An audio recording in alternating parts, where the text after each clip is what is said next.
మన గూడూరులో 3 రోజుల పాటు విశేష పూజలందుకున్న గణనాథులను భక్తులు నిమజ్జనం చేశారు. మరి కనుల పండుగగా గణనాథునికి నిమజ్జనం.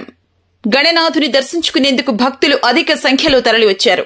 ముఖ్య అతిథిగా DSP J Babu Prasad, Kodumur CI Tabrez, SI Thimmappa, SI Hanumanthappa, వీరితో పాటు సిఐలు, ఎస్ఐలు, పోలీస్ సిబ్బందితో పర్యవేక్షణలో ఎటువంటి అవాంఛనీయ సంఘటనలు జరగకుండా పోలీసులు కట్టుదిట్టమైన ఏర్పాట్లు చేశారు. ప్రజలకు ఎటువంటి ఇబ్బందులు కలగకుండా ఎంతో శ్రద్దతో గణేష్ ఉత్సవ కమిటీ పెద్దలు నిర్ణయం తీసుకున్నారు. మరి విఘ్నేశ్వరుని విగ్రహాలను ప్రజలు, భక్తులు నిమజ్జనం చేశారు. ఈ కార్యక్రమంలో పాల్గొన్న వాళ్లు, పోలీస్ సిబ్బంది, గ్రామ పెద్దలు, ప్రజలు భారీగా పాల్గొన్నారు.